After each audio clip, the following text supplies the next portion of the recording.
이거는 조금 밀어주시면 칠판을 한쪽으로, 예, 한쪽으로 여기, 예, 예, 스크린.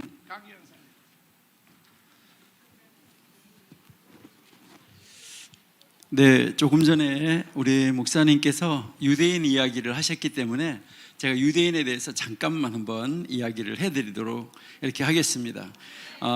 제가 랍비학교에서 우리 아까 이렇게 보니까 목사님 이제 초등학교 때, 중학교 때 성적표 제가 이렇게 띄워주는 거 저도 많이 봤었거든요.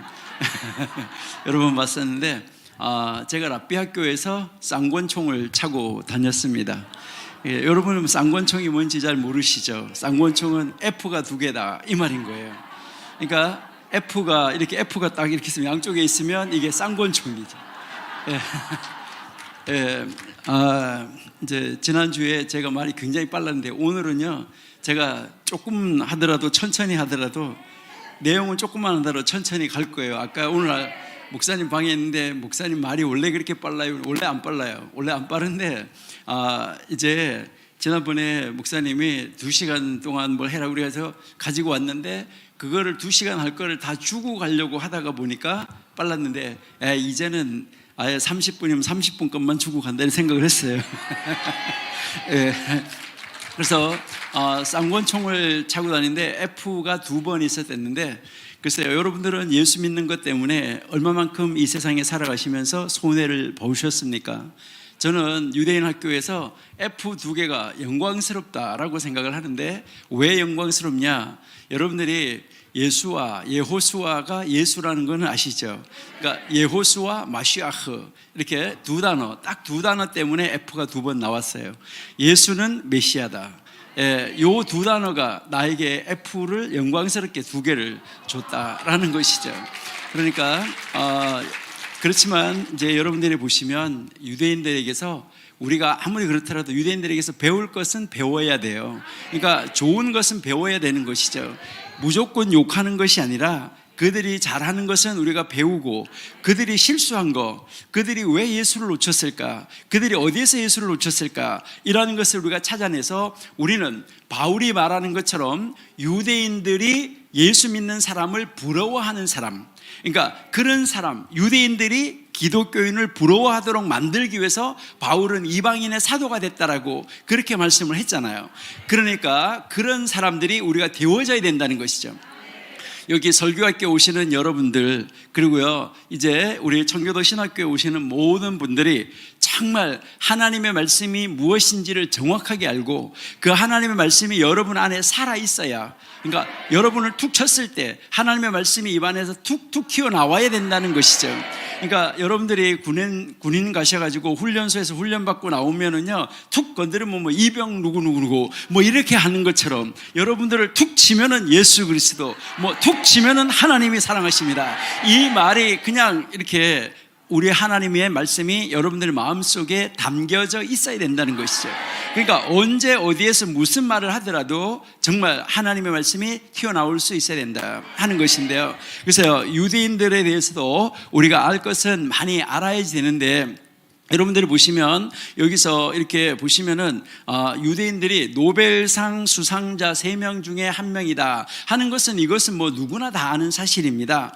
그리고요, 글쎄요, 여러분들은 잘 이해하시는지 모르겠는데 유대인들이 머리가 좋다 생각하는 사람들은 오해입니다.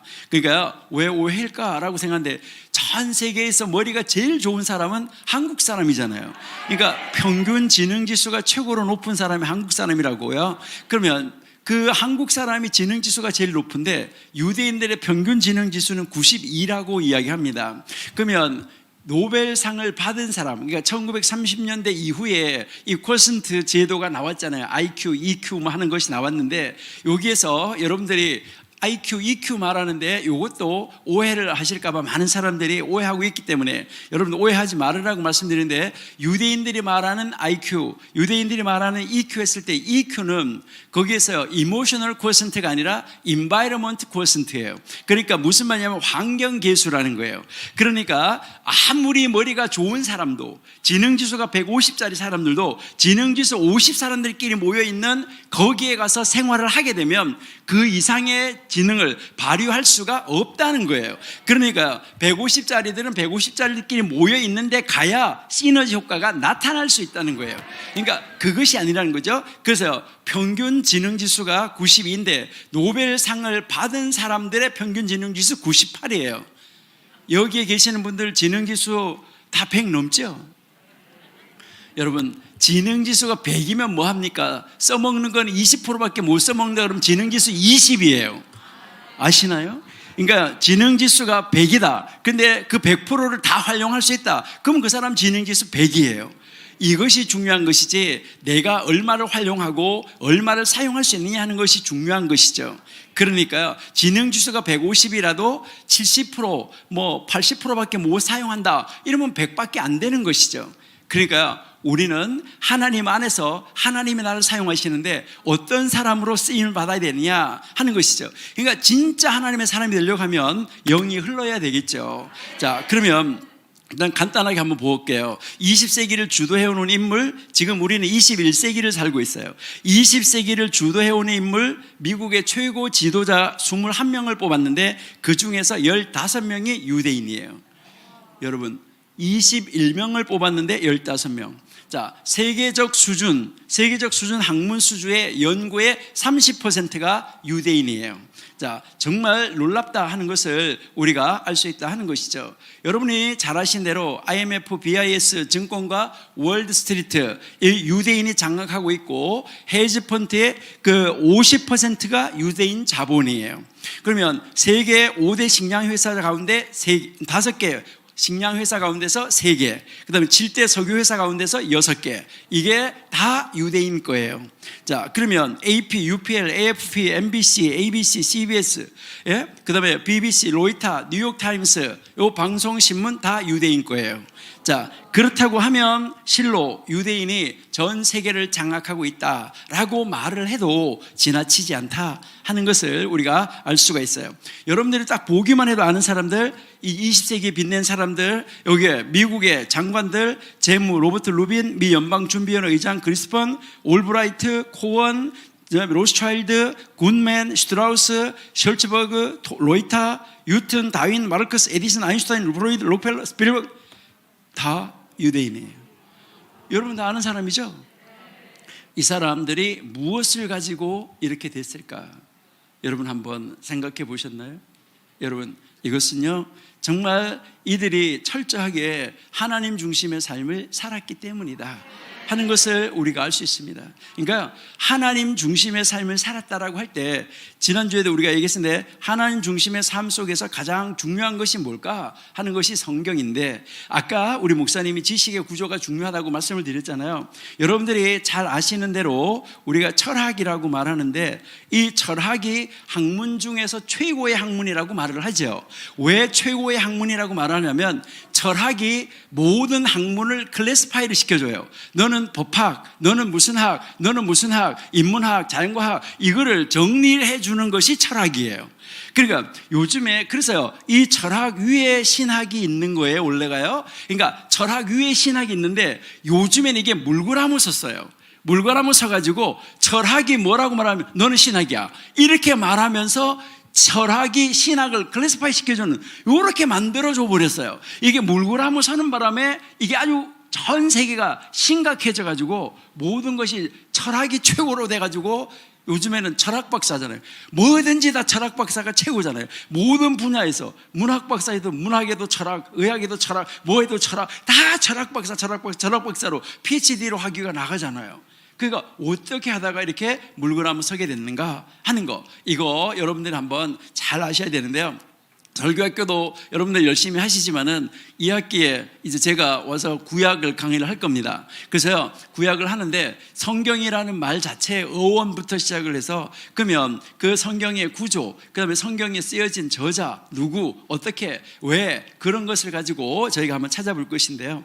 여러분들이 한번 보시면 신학 하면은 여러분들이 잘 아시는 대로 이 신학은 데오스라는 단어와 로고스라는 단어가 합쳐진 단어죠.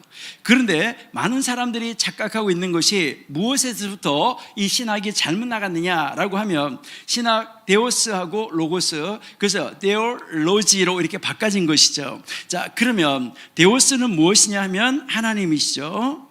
그러면 로고스는 뭐죠? 말씀이죠. 자, 말씀인데 여러분, 하나님은 여러분들이 분명하게 앞으로 설교하실 때 분명하게 잡고 나가야 되는 것이 뭐냐면, 하나님은 연구의 대상이 아니라 믿음의 대상입니다. 이거를 확실하게 아셔야 됩니다. 그러니까 하나님은 연구의 대상이 아니에요. 하나님은 이런 분이야, 이런 분이야, 이런 분이야 하면서요, 하나님은 어쩌고 저쩌고 저쩌고 하면서요, 그것을 자기가 하나님보다 더 높아요. 그래가지고요, 하나님은 이래, 하나님은 이래, 이렇게 하는 거, 이거 정말 심각하다는 것이죠. 그러니까 하나님은 나에게 있어서 연구의 대상이 아니라 믿음의 대상이라는 거예요. 자, 그러면 말씀은 뭐냐? 우리가 말씀이라고 이야기할 때, 그럼 이 말씀은 뭐냐? 말씀은 연구의 대상이냐? 아니에요. 말씀은 무엇의 대상이냐면 실천의 대상이에요. 그러니까 우리는 하나님의 말씀을 알잖아요. 말씀을 알면 말씀을 아는 대로 뭐 해야 되는 거예요? 실천을 해야 되는 거예요. 그러니까 하나님의 말씀을 배웠으면 배운 대로 이 말씀의 삶 속에서 나타남이 있어야 된다, 이것을 이야기를 하는 거예요. 그래서 신학이라는 것은 바로 뭐예요? 바르게 믿고 그 다음에 바르게 사는 거예요. 그러는데 뭐 신학이 어떻고 저쩌고 이렇게 말은 많이 하면서 입술에서 말은 많은데 이 말을 많은 것이 삶 속에서는 말대로 나타나지를 아니하더라라는 것이죠. 그러다가 보니까 기독교가 많은 욕을 먹게 됐다는 거죠. 많은 사람들로부터. 그러니까 우리는 거기에서 벗어날 수 있어야 되겠다 하는 것이고요. 오늘 아까 목사님 말씀하신 것을 제가 하나씩 이렇게, 목사님이 영어로 말씀하신 것을 제가 성경에서 이렇게 말씀하고 있습니다. 이거를 제가 한번 알려드리는 거예요. 자, 그러면 성경의 저자를 아까 목사님 말씀하셨는데, 여러분 잘 아시는 대로 디모데후서 3장 16절에 보시면 모든 성경은 하나님의 감동으로 된 것으로 교훈과 책망과 바르게 함과 의로 교육하기에 유익하다. 여기서 모든 성경은 감동으로라고 되어 있는데, 여러분들 성경 읽으실 때 여기에 숫자를 잘 보셔야 돼요. 여기에 감동으로 할 때 감동이라는 거 옆에 번호가 있나요? 아니, 감동 있잖아요. 여기 위에 1번 없어요? 아니, 저 감동 제일 위에 감동하는데 그 감동의 왼쪽 위에 점이 하나, 1 글씨 하나 있잖아요. 여러분의 성경에도 다 있어요. 만약에 저 번호가 없는 성경이라면 버리시고 번호가 있는 성경으로 다시 사세요. 그러니까요, 그 번호 잘 보셔야 돼요. 자, 잘 보시면 여기에 번호가 있는데, 여기 옆에 보시면 여러분들 성경에 이제 그 밑에 하단에 보면 1번 해놓고 그 밑에 성경에 그게 뭐라고 나와요. 거기 나오는데 보니까 1번 뭐에 나왔어요? 영감이라고 나왔잖아요. 영감이 뭘까요? 영감되어졌다는 거예요. 그러니까 하나님의 영에 의해서 영감되어진 사람, 이거를 감동됐다고 이야기를 한 거예요. 그러니까 하나님의 영에 의해서 감동이 되어진 사람이 쓴 거예요. 지가 쓴 게 아니고. 그러니까 물론 그 사람의 손은 사용을 했어요. 그 사람의 손은 사용을 하고 그 사람의 몸을 사용을 했지만, 그러나 이제 하나님의 영에 의해서 감동되어진 사람이다. 그러니까 이거는 다른 말로 말하면 하나님의 영이 그에 들어와서 그를 역사한 거예요. 여러분들이 마음으로 믿어 입으로 시인한다라고 말하는데, 여기에 마음으로 믿는다는 말은 여러분들이 나 믿어요 하는 것이, 여러분들이 믿는다는 것이 수동이에요. 능동이 아니에요. 그러니까 마음속에서 하나님의 영이 내 속에 들어와서 믿어지게 하는 거예요. 믿어지게 하니까 이게 막 지금 어떻게 처녀가 일어난 거 못 믿어. 이성적으로는 못 믿어 하는데 이 안에서 뭐 하는 거예요? 믿어 못 믿어 하는데 이 안에서 뭐 하는 거예요? 믿어 이렇게 하는 거예요. 그러니까 하나님의 영이 내 안에서 치밀어 올려주는 거예요. 믿어. 그러니까 입으로 올라와가지고 뭐 하는 거예요? 아멘, 믿어져요, 이렇게 되는 거예요. 하나님이 말씀으로 창조한 거 뭐 있어라, 어떻게 있어져? 말도 안 돼, 이렇게 한다 이 말이죠. 그러는데 믿어지는데 어떻게 하냐 이 말이죠. 그렇기 때문에 수동인 거예요. 그러니까 지금 하나님의 영에 의해서 감동되어진 사람이 쓴 것인데, 나중에 우리가 구약 공부할 때 할 건데요, 여기서 모든 성경이라는 말은 구약 성경을 하는 말이에요.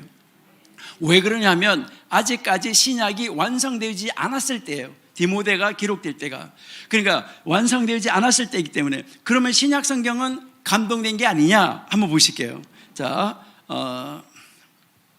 여기에 베드로후서 1장 21절 한번 보시면은, 예언은 언제든지 사람의 뜻으로 낸 것이 아니요 오직 성령의 감동하심을 받은 사람들이 하나님께 받아 말한 것이다. 여러분, 여기에서 예언이라는 말은, 이제 신약 성경에서 예언이라는 말은 신약 성경을 두고 하는 말이에요. 자, 그러니까 구약과 신약 모두가 다 하나님의 영에 의해서 감동하심을 받은 사람들이 받아서 말을 한 거예요. 그래서 성경의 저자가 있지만 원저자는 누구라고요? 성령님이다. 이것을 여러분들이 확실하게 믿어야 돼요. 그래서 성경을 읽으면서 이거 인간의 말이야, 이게 아니라는 거예요. 완전하게 하나님의 말씀이라는 것이 내 마음속에 믿어져야 이것이 우리가 하나님의 말씀의 능력을 표현하고 나타낼 수 있는 사람이 될 수 있다 하는 것입니다. 자, 그래서 우리는 정말 성경을 한번 보시는데, 성경을 기록해 놓은, 그 성경을 잘 기록해 놓은 이제 성경에 대해서 설명을 잘하는 시편이 하나 있는데, 그 시편이 119편인데, 여러분들은 시편 119편이 몇 절까지 있는지 혹시 아십니까? 176. 자, 왜 176절까지 있을까요? 왜 176절까지 있는지는 혹시 아시나요? 자, 왜 176절까지 있을까? 히브리어 성경에서 한번 보여드릴게요. 자, 요거 히브리어 성경인데, 자, 요게 이렇게 보시면, 요게 100이라는 말이고, 요게 10이라는 말이고, 요게 9라는 말이에요. 그래서 119 이렇게 되어 있는데, 자, 119편 1절, 자, 1절에서 8절까지 한번 보시기 바라요. 자, 1절에서 8절까지 잘 보세요.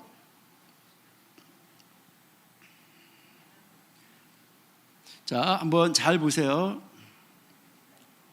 자, 여기 앞에 있는 글자가 크기가 아니라 앞에 있는 글자가 모양이 어때요? 똑같으죠? 요게 히브리어의 첫 번째 글자예요. 자, 한국말로 말하면 기억이야. 기억. 이해가 되셨어요? 자, 기억 가지고 몇 개 썼어요? 8개. 자, 그 다음 여기 9절부터 잘 보세요. 9절, 10절, 11절.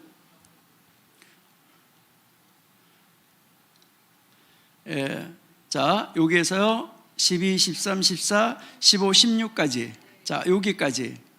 자, 글씨가 같아요, 달라요? 똑같은 거죠? 자, 그러니까 여기에 이제 두 번째 글자, 이게 한국말로 말하면 니은. 자, 글자 하나 가지고 몇 개씩 썼어요? 8개씩. 자, 그러니까 176 나누기 8. 계산이 잘 안 돼. 자, 176 나누기 8 하면 22야. 그러니까 히브리 알파벳이 몇 개일까? 여러분 대단한 거죠. 그러니까 우리 한글 글자는 자모가 몇 개예요? 24개. 원래 4개가 더해서 28개였었는데 지금 24개잖아요. 그러니까 히브리어 글자 알파벳이 22개인데 글자 하나 가지고 몇 절씩 썼냐? 8절씩 썼다, 이 말이에요. 그래서 22 곱하기 8 해서 176절이에요. 자, 왜 8까지 썼을까? 여러분 잘 아시는 대로 안식 후 첫날은 8번째 날이에요. 그러니까 안식 후 첫날이 8번째 날인데 8번째 날 8은 생명을 나타내는 수예요. 그러니까 숫자를 말할 때 1, 2, 3, 4 이렇게 하는데 한국 사람들은 4자이면 죽을 4자 이렇게 하는데 그런 게 죽을 4자가 아니고 성경에서는, 그러니까 성경의 문화하고 우리나라 문화하고는 많이 다르지요. 미국에서는 13일에 금요일, 13일이 좀 나쁜 그런 숫자잖아요. 그러는데 이제 이 숫자를 이야기할 때 8은 생명을 이야기하는 숫자예요. 지난주에 우리가 이야기를 했었는데 이렇게 문설주에다 피를 바른다고 했는데 문설주와 문임방, 이것이 바로 헤이트, 히브리어 성경에서 히브리어 문자에서 8번째 글자, 요 8번째 글자인데 8번째 글자가 생명을 말한다라는 것인데, 여기에 이제 이 시편 119편에서 첫 번째가 알렙으로 되어 있는데 이 알렙은 이제 첫 번째가 뭐냐? 첫 번째, 이게 119편 전체가 성경을 가르치는 거예요. 자, 첫 번째는 바로 뭐냐면 말씀이 원리요 머리다. 이걸 제일 먼저 가르쳐요.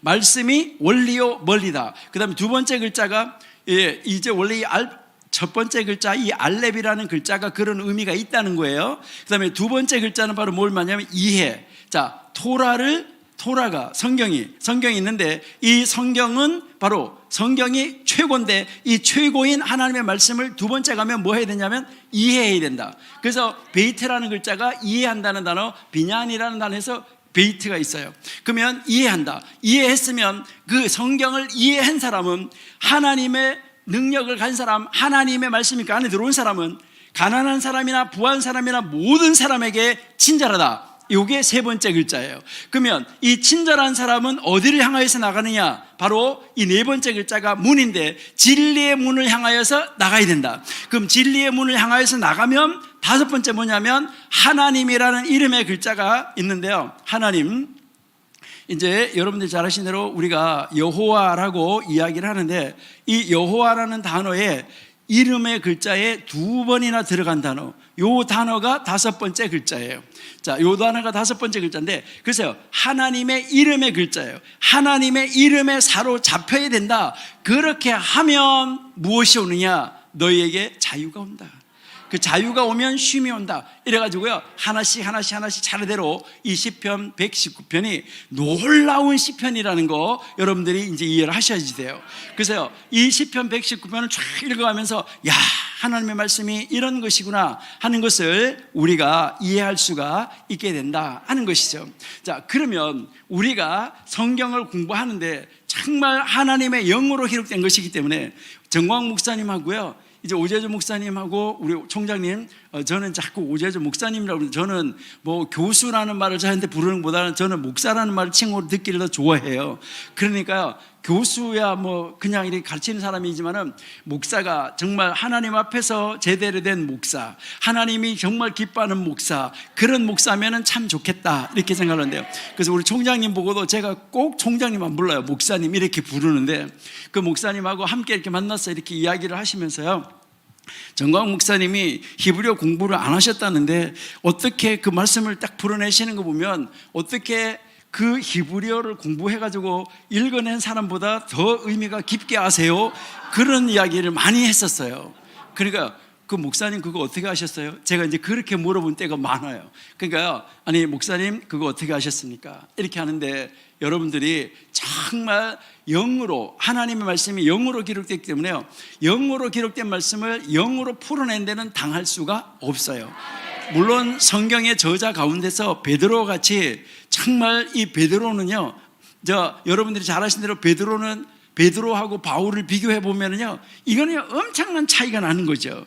그러니까 바울이, 여러분들이 잘 아시는 대로 바울은 이제 어디 문화에서 공부했다고 그러냐면 이제 가말리엘 문화에서 공부했다고 그러는데, 가말리엘의 할아버지가 가말리엘이에요. 그럼 그 가말리엘의 할아버지가 가말리엘인데 그 가말리엘의 아버지가 누구냐면 시몬인데, 이 시몬이라는 사람이 바로 어떤 사람이냐면은 여러분들이 이제 다음번에 우리가 한번 공부를 할 때 정확하게 한번 공부를 할 때 할 건데요, 오순절에 모세가 시내산에서 토라를 받았어요. 오순절에 모세가 시내산에서 토라를 받아서 이 토라를 여호수아에게 줬어요.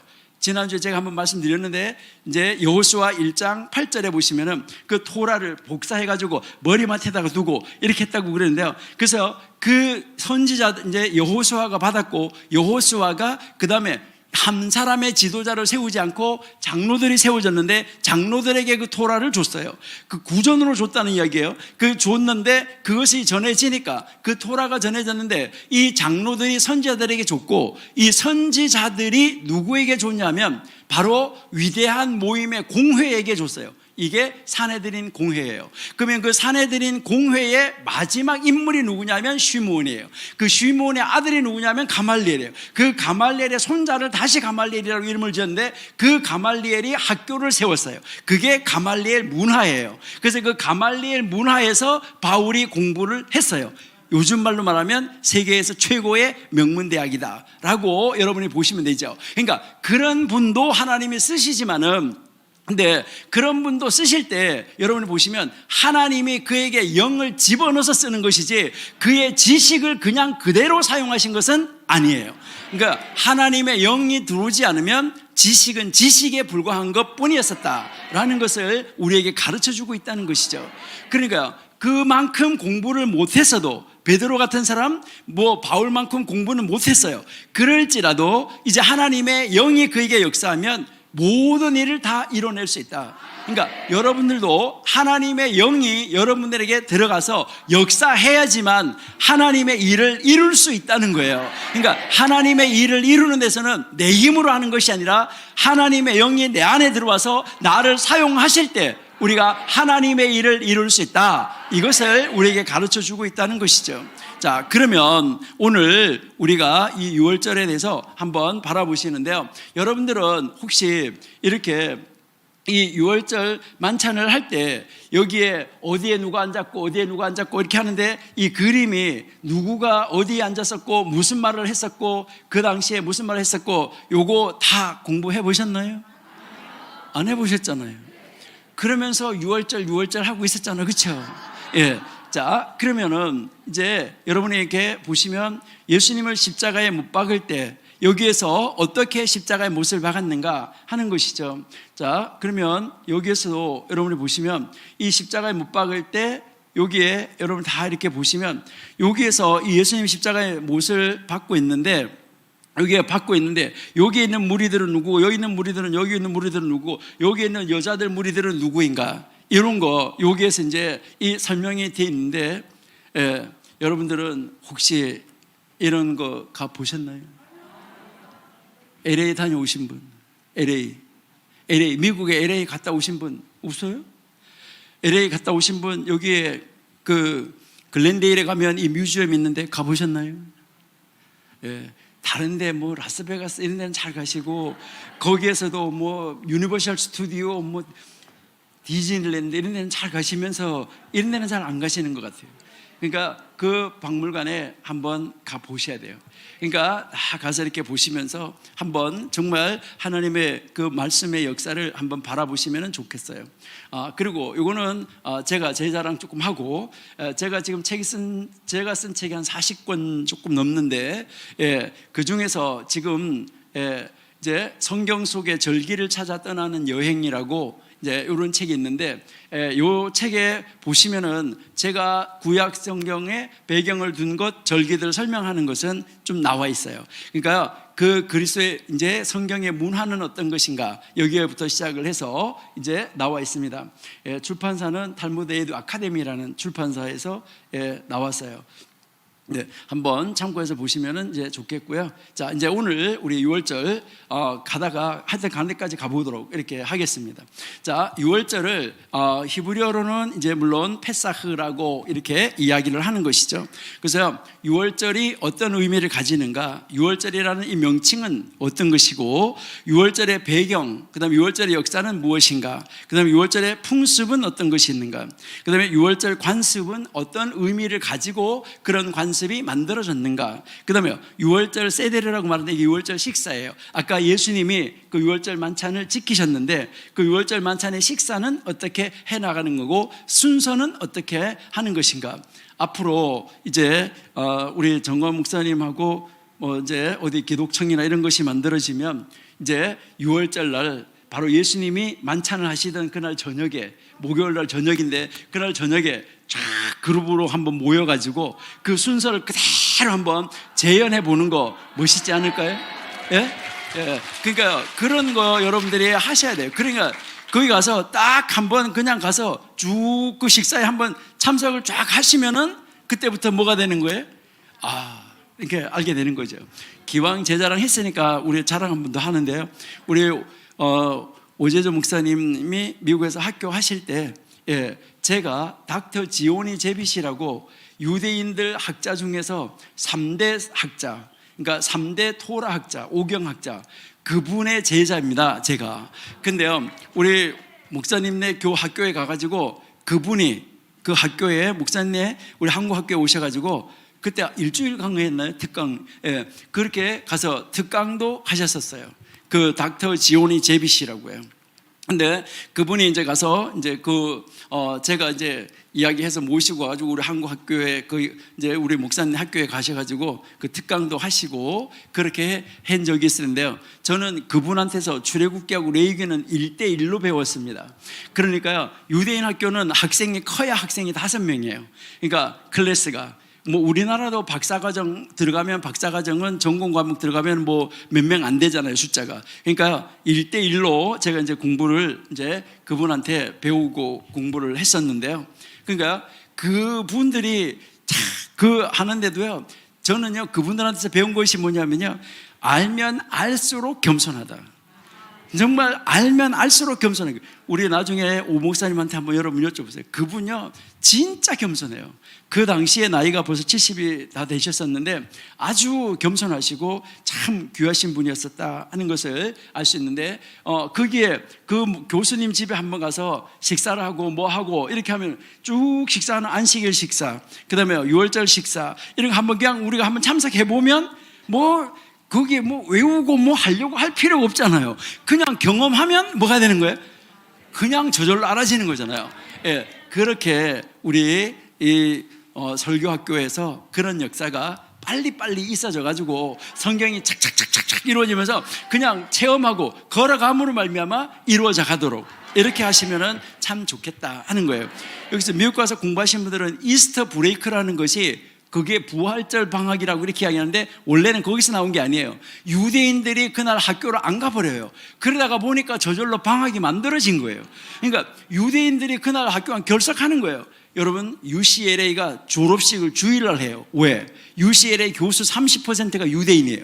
안식일날 절대 졸업식 안 되는 거예요. 토요일날에. 우리도 좀 그렇게 좀 빡세 봐야 되지 않겠어요? 30% 가지고 그렇게 영향을 미치는데, 우리나라 기독교인이 25% 30%라고 그러면서 한국의 기독교가 영향을 못 주고 있다. 이거는 어떻게 생각하면 정말 심각한 문제예요. 그러니까 30%의 학생들이 다 결석을 해봐. 그럼 어떻게, 그날 되면 저것들이 결석하더라. 그럼 어떻게 하겠어요? 문 닫아야죠. 그러니까 6월절 14일 문 닫아요. 조금 있으면 9월달 되면 나팔절, 초막절 되면요 거의 한 달을 놀아요. 그러니까 그렇게 논다 이 말이에요, 학교를. 그러는데 우리는요 뭐 가지고 하는지 잘 알지를 못하겠어요. 자, 한번 보세요. 달력 한번 보겠어요.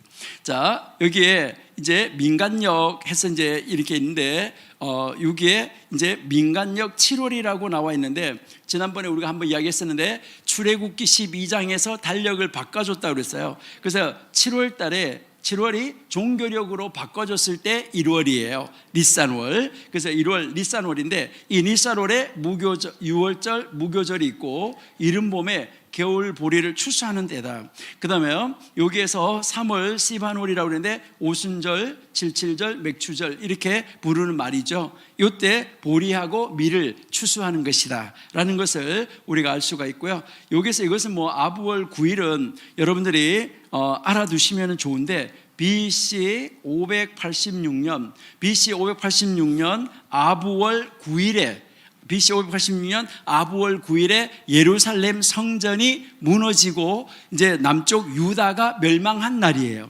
그래서 이 남쪽 유다가 멸망한 날인데 이 날도 철저하게 기념하고 지키고 있어요.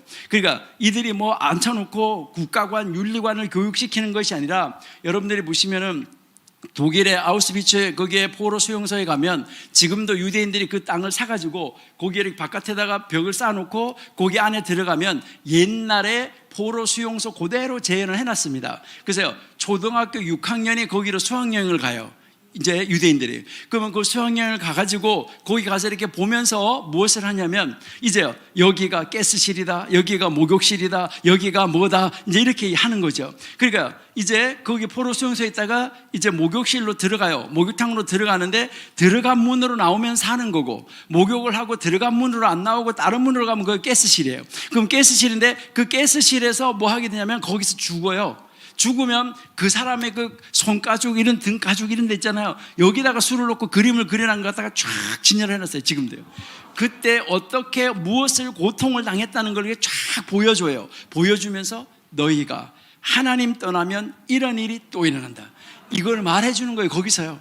너희가 하나님을 떠나면, 너희가 능력이 없으면, 너희가 실력이 없으면, 너희가 힘이 없으면 이렇게 한다. 지금도 아부월 9일이 되면 수염도 안 깎아요. 세수도 안 해요.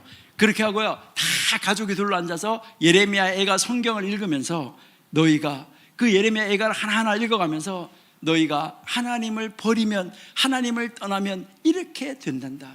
알겠냐? 이것을 가르치고 있어요.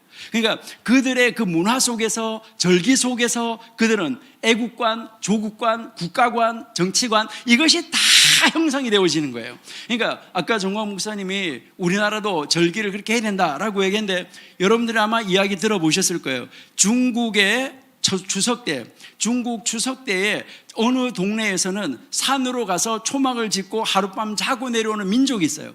이게 바로 뭐냐 하면은, 여러분들이 우리 추석이 초막절 보다가 한 달 정도, 그러니까 우리 추석하고요, 우리가 이제 지키는 그 추석하고 이제 그 초막절하고요 거의 비슷하게 가고 한 달 차이가 나요. 7월, 8월이라는 이름만 달라지는데, 이것은 왜 그러냐면 남한국, 북한국이 나눠졌을 때 북한국에서 남한국으로 제사 지내러 가지 못하게 그들이 나름대로 절기를 만들었는데 한 달씩 늦춰서 만들었어요. 그것이 그대로 와서 지금 영향력을 주고 있는 거예요, 중국에서. 그래서 중국도 지금 자기네 그 중추절 때 산에 올라가서 초막을 짓고 살다가 내려오는 사람이 있어요. 성경의 초막절을 지키는 것처럼 그렇게 하고 있다, 이 말이죠.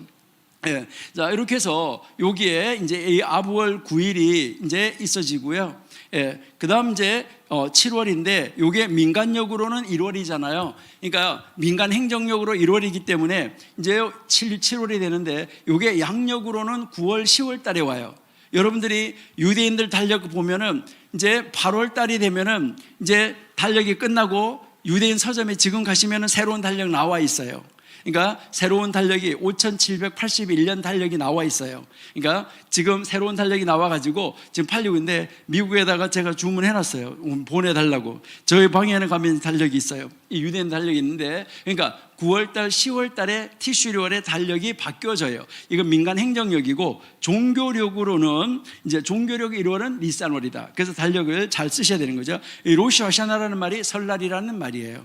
로시 하샤나, 설날이 7월달에 들어있고 7월 10일 날이 대속죄일이죠. 대속죄일이 여기에 있고, 그 다음에 7월 15일 날 초막절, 장막절, 수장절 이렇게 이야기를 하죠. 그러니까 여기에 이제 다른 것들이 다 별명인 것이죠. 자, 그러니까 한번 보세요. 7월 1일 날 로시 하샤나 설날이라서 놀아요. 7월 10일 날 대속죄일이라서 놀아요. 초막절 이때부터 14일 놀아요. 한 달 노는 거예요, 거의. 예, 그러니까 학교를 한 달 안 가는 거예요. 참 정말 대단하다 하는 것을 우리가 이제 볼 수 있죠. 그 다음에 이제 민간적으로는 3월이고 종교력으로 9월 키스레블월에 이제 여러분이 잘 아시는 하누카가 있고요. 그 다음에 이제 이 12월 여기에 부림절, 에스더 때에 이제 에스더에 나오는 이 부림절인데, 이 부림절은 오경 토라에 나오는 절기는 아니다. 이것을 여러분들이 아시고요. 이렇게 절기가 이루어져 있다 하는 것을 여러분이 한번 이제 1년 안에 있는 달력의 절기가 어떻게 이루어져 있는가 하는 것을 한번 보시면은 좋겠다, 이런 생각이 되고요.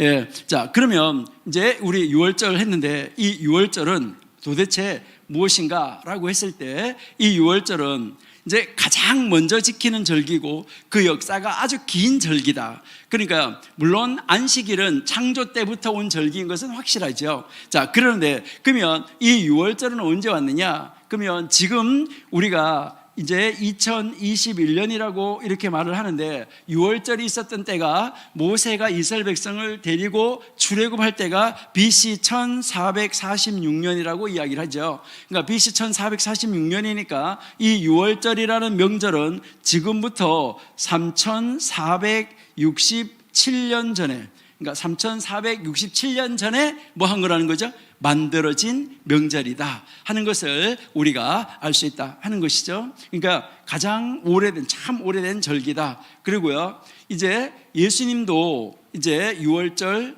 또 오순절, 그 다음에 초막절에 1년에 3번씩 예루살렘 성전에 올라가서 제사를 지냈잖아요. 예배를 드리고 제사를 지냈는데, 그 3대 순례절기 중에서 한 절기다 하는 것이죠. 그 다음에 출애굽 사건과 바로 직결되어져 있다. 그러니까 이 출애굽 사건을 통해서 이스라엘이라는 나라가 세워지게 됐다. 그러니까 야곱이 이름이 이스라엘로 바뀌어지고, 그 이름이 이스라엘로 바뀌어진 다음에 그 이스라엘이라는 나라가 애굽에서 나오면서부터 나라가 세워진 것이죠.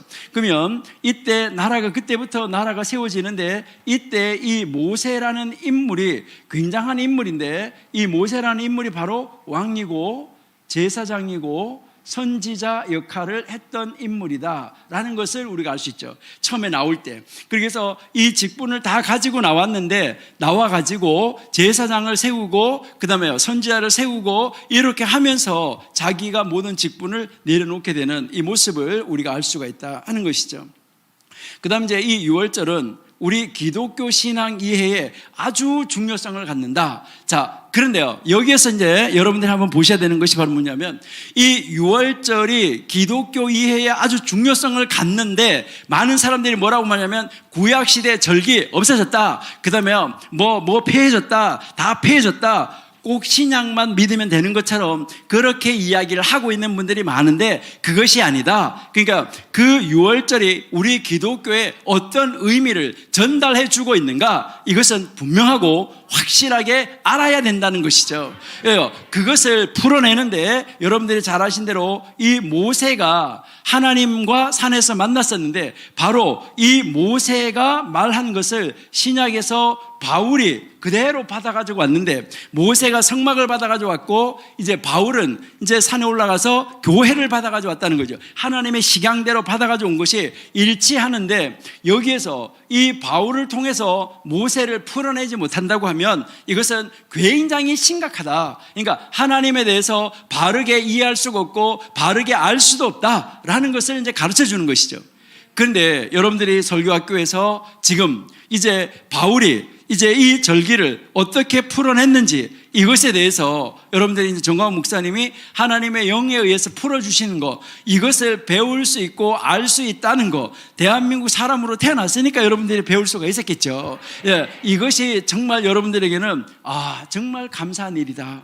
정말 하나님이 나로 하여금 정말 천국 백성으로, 여러분 제가 항상 이야기를 하는데요, 저는요 큰 교회 하는 사람 그렇게 부럽지가 않아요. 제가요 교수하면서요, 미국에서 오면서 제가 그랬어요. 하나님, 제가 조그만 한 교회 가서 이제 월요일에서 금요일까지는 목사님 읍내 가서 설교하고, 토요일 이제 주일은 이제 가서 설교하고, 월요일 금요일까지는 학교에서 가르치고 그렇게 하겠다고, 그렇게 해가지고요, 우리 오 목사님도 가보시고 우리 전 목사님도요, 아주 정말 말하자면 코딱지만한 교회, 정말 우리 목사님이 가실 때가 아닌데 거기 가서 부흥회도 하셨어요. 우리 전 목사님도 가셨었어요. 저 강원도 아주 산골에 있는 학교예요. 아니 교회예요. 아주 리 이러면 상리, 이제 하리, 중리, 상리 이런 아주 그 상리, 아주 산 꼭대기에 있는 아주 조그마한 교회. 거기 가서 제가 설교를 한 24년 동안 계속 주말마다 내려가서 설교를 했었는데요.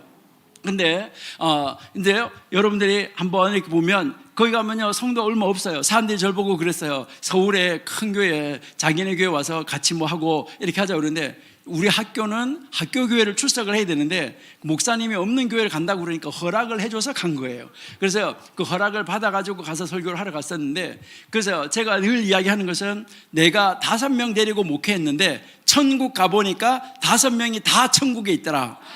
그러는데 내가 이제 60만 3,550명, 우리 인구 숫자 60만 3,550명을 데리고 목회했는데 나중에 천당 가보니까 2사람이 있더라. 이거 심각한 거 아니에요? 여러분들이 정말 이제 하늘나라에다가 손을 걸고 하늘나라를 사모하면서, 천국을 사모하면서 천국 백성으로 살아가고, 앞으로 미래에 들어갈 천국을 소망하고 정말 미래적 현실로 살아가고 있다는 여러분들이 대단한 것이라는 거죠. 그러니까 우리가 정말 하나님의 말씀 안에서 우리는 어떻게 이 절기를 찾아갈 것인가 하는 거예요. 그래서 이 신학적인 면에서 볼 때는 예수님의 이 고난, 십자가, 부활, 유월절, 그 다음에 이게 바로 뭐하고요? 유월절하고 직결이 되어 있다는 거죠. 예수님의 고난, 십자가, 부활, 이것이 유월절하고 바로 연결되어져 있다는 거예요. 그래서 신약에 나타난 이 구원의 복음은 바로 유대인 역사를 통하여서 주어졌고 유대인의 삶으로 표현되어졌다. 이것을 우리에게 정확하게 가르쳐주고 있는 것이 유월절이다. 이것을 우리가 정확하게 알고 이제 우리 목사님이 영어로 해석해 주시는 것을 이해를 하시면은 훨씬 더 좋을 것이다, 이런 생각이 돼요. 그래서 유대인들이 그들의 신앙을 지키고, 여기서 여러분 보시면 그들의 후손에게 전수하는 방법은 바로 뭐냐? 절기를 통해서다.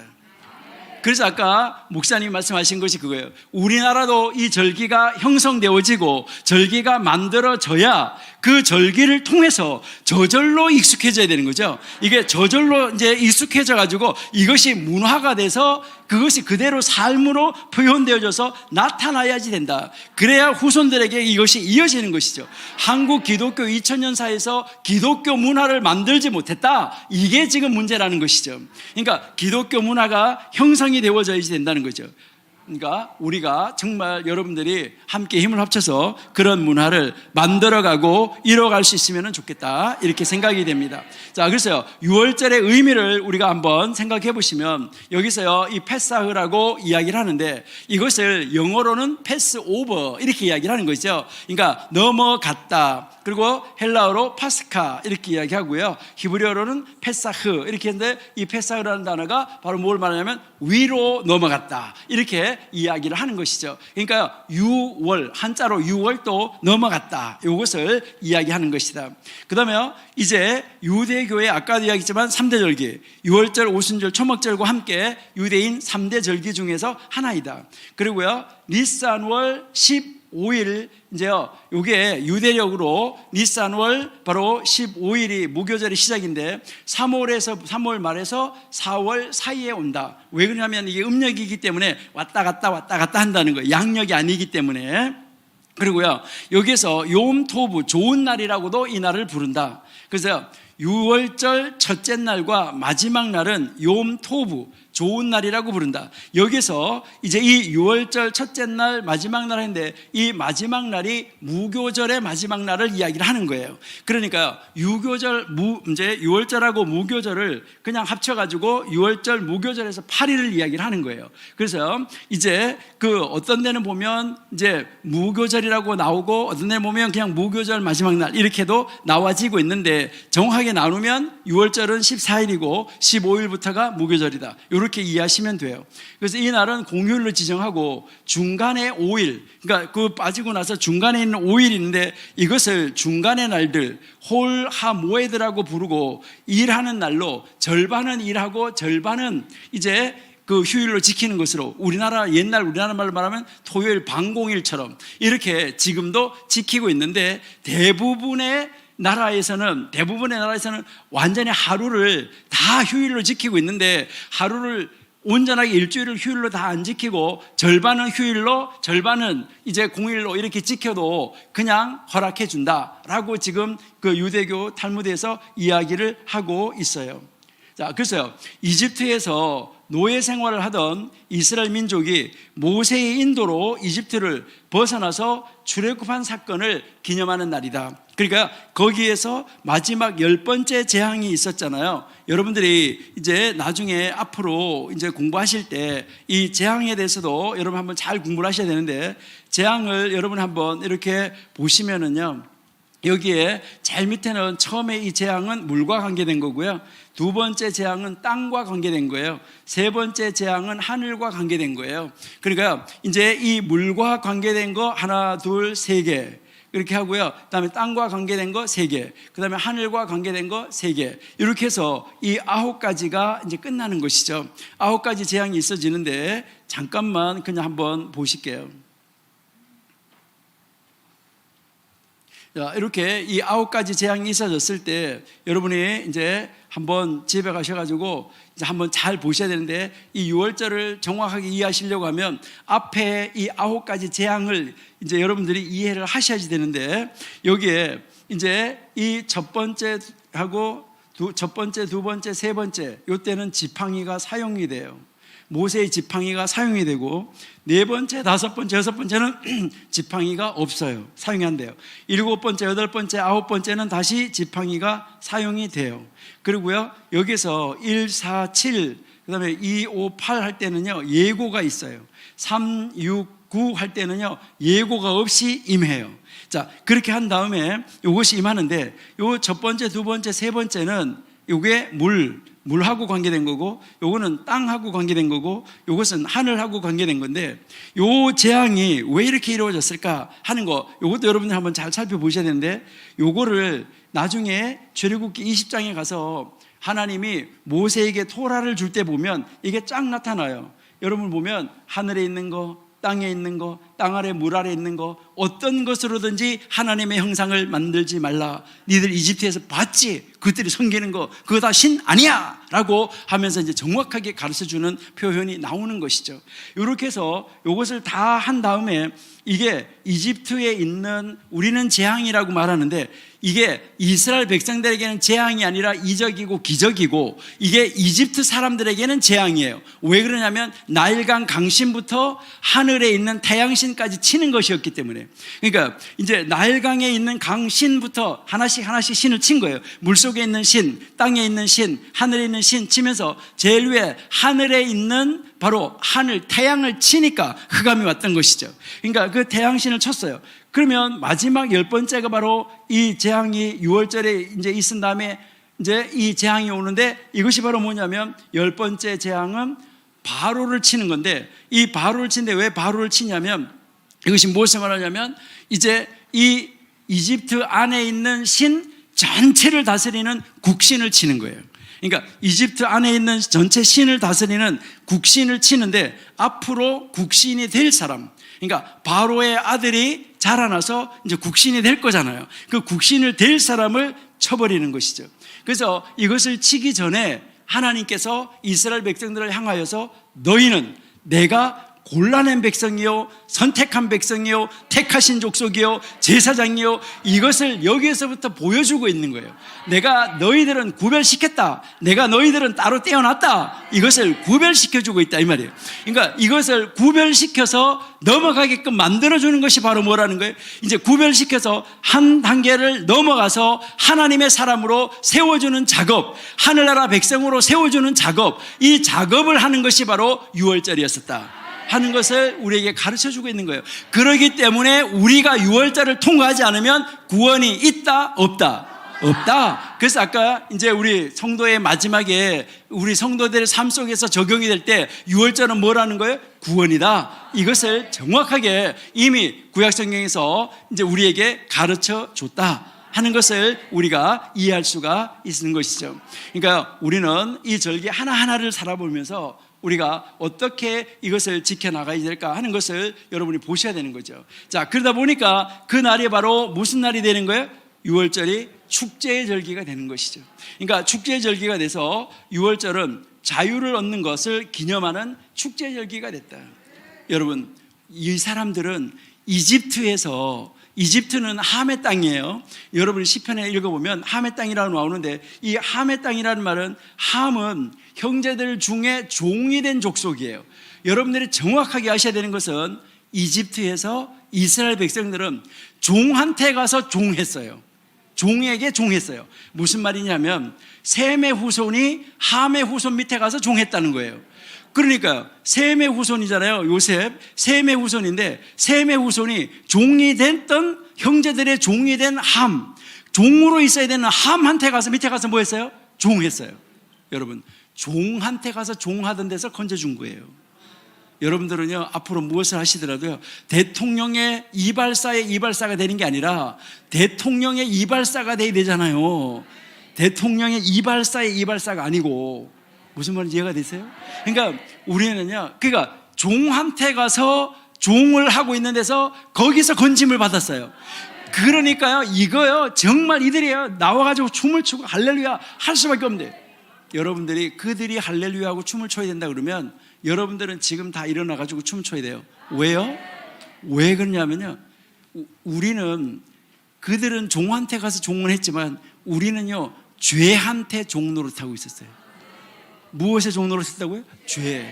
죄에게 종 노릇하고 있는 데서 우리의 죄를 탁 털어버리고 해방을 시켜주시고 하늘나라 백성으로 삼아주신 것이에요. 그것을 기념하는 그 절기, 자유의 절기가 바로 무슨 절기냐? 6월절이다. 이것을 우리에게 가르쳐주고 있다는 거예요. 그러니까요, 이 자유의 절기, 하나님이 나를 구원시켜 주신 거, 이것만 해도요, 우리는요, 평생 감사해도 모자라지 않는다는 것이에요. 그러니까 하나님께서 바로 유대인들의 조상들을 이집트로부터 구원하시고 이들이 어떻게 자유롭게 되었는지를 되돌이켜 보는 바로 자유의 축제다. 그러니까 그들이 1년 동안에 계속해서 이것을 절기를 지키면서 그들의 조상들이 어떻게 해서 우리가 그 종한테 가서 종하던 데서 우리가 구원을 받았는지 이것을 계속해서 되풀이하면서 야, 니들 얼마나 감사하냐, 니들 얼마나 감사하냐, 이것이 문화가 되니까 하나님 앞에 뭐 할 수밖에 없어요? 하나님, 저희가요 지금 이렇게 살게 해주신 거 너무너무 감사해요 라고 감사를 외칠 수밖에 없다는 것이죠. 그러니까요, 이제 우리 정광훈 목사님 이렇게 말씀하실 때 보면요, 왜 감사가 없고 왜 기쁨이 없고 왜 자유가 없고 이거가 너무 답답해가지고 욕을 많이 하시는 것 같아요. 그러니까 이게 너무 답답해. 야, 어떻게 이걸 알아야 되는데, 이걸 알려줘야 되는데, 이걸 해줘야 되는데, 이게 어떻게 하면 알려줄 수 있을까? 그래가지고 때로는 확 밟았다가 때로는 확 사랑했다가 그러시는 거잖아요. 그러니까 제가 보니까요, 정말 그 능력도 대단하신 거예요. 그러니까 우리가 정말 이것을 정확하게 우리가 한번 알고 갈 수 있을 텐데, 그래서 6월절은 또 농사의 축제이기도 한데 제1성전, 제2성전 시대에 이스라엘 땅을 기억하는 것이죠.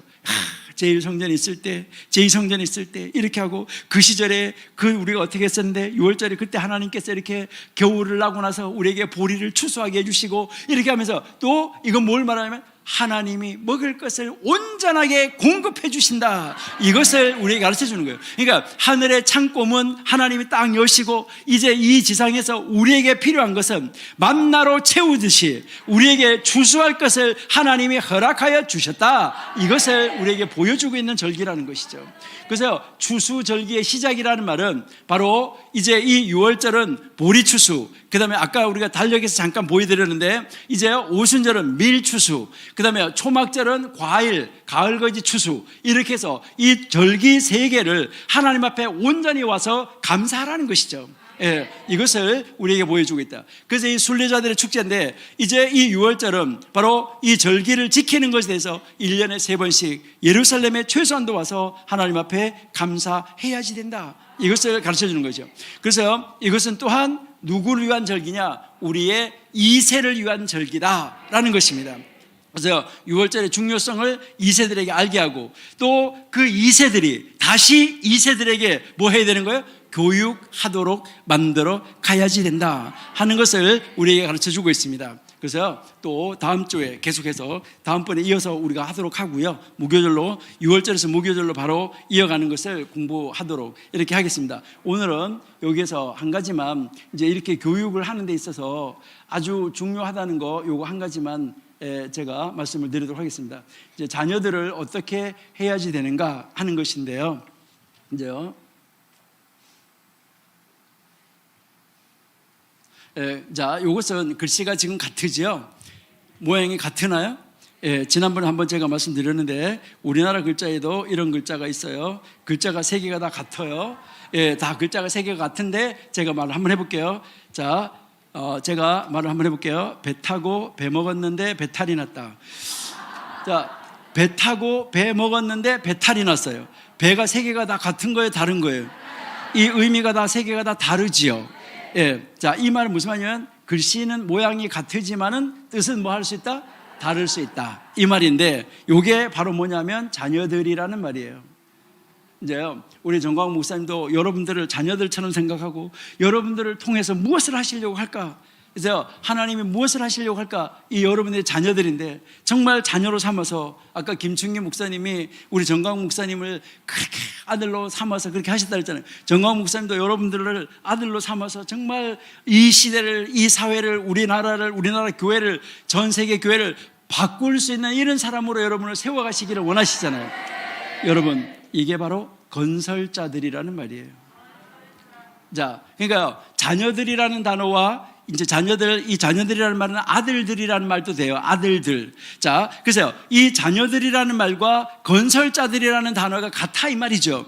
유대인 교육에 있어서 아주 중요한 것은 바로 무엇이냐면요. 자, 유대인에게 있어서 아주 중요한 것은요. 자, 이 자녀들이 바로 건설자들인데 무엇을 건설하는 사람이야? 제일 먼저 가정. 자, 그러니까 이 세대를 보고 뭐라면 너희들은 우리 가정의 건설자들이야, 이것을 이야기를 하는 것이죠. 그 다음에 민족의 건설자들이야 라고 이야기하고요, 우리 나라의 건설자들이야 라고 이야기를 하고, 그 다음에 제일 마지막에 뭐 하는 거예요? 하나님 나라를 세우는 사람들이야 라는 것이죠. 그러니까 하나님 나라를 세우는 사람들, 그러니까 이제 하나님 나라를 건설하는 사람들, 그러니까 가정을 세우고 민족을 세우고 나라를 세우고 하나님 나라를 건설해가고, 그래서 이것이 결국은 무엇을 말하냐면 우리 신약으로 말하면 교회를 세워서 하나님 나라를 세워나가는 이런 사람으로 세워야 되겠다, 이렇게 해서 우리 정광 목사님께서 제가 보니까요, 너무너무 이제 안타까워서 정말 몸도 안 좋으신데 그 생명을 걸고 우리 여러분들을 정말 하나님의 자녀로, 이 하나님의 자녀들이 정말 하나님의 가정을, 하나님의 민족을, 하나님의 나라를, 하나님의 일을 이루어 나가는 일꾼으로 어떻게 하면 바르게 세워놓을 수 있을까, 이것을 가지고 고민하시면서 여러분들과 함께 나가기를 원하시는 거, 이 뜻을요 여러분들은 잘 이해를 하시고, 정말 하나님 앞에서 우리 성경은 제가 한번 이제 우리 목사님 이제 말씀하신 대로 구약 성경은, 저는 신약은 잘 몰라요. 그러니까 구약 성경은 저는 이제 특별히 아까도 말씀드렸지만 그 닥터 지오니 제빗이라는 분이 제 지도 교수였었는데, 저는 그분한테서 토라, 저는 전공이 오경이에요. 그러니까 저는 전공이 오경이기 때문에 다른 부분은 잘 몰라요. 하여튼 아는 데까지 여러분들하고 함께 나누면서 정말 하나님이 원하시는 일이 무엇인지, 하나님이 이 시대에 우리를 왜 만나게 하셨는지, 어떤 인연으로 만나게 하셨는지, 그래서 하나님이 어떤 자녀로 세우시기를 원하시는지, 이런 자녀가 돼서 우리 한번 멋있는 우리 대한민국을 하나님의 나라로 세워나가는 여러분들이 다 되시기를 바랍니다. 감사합니다.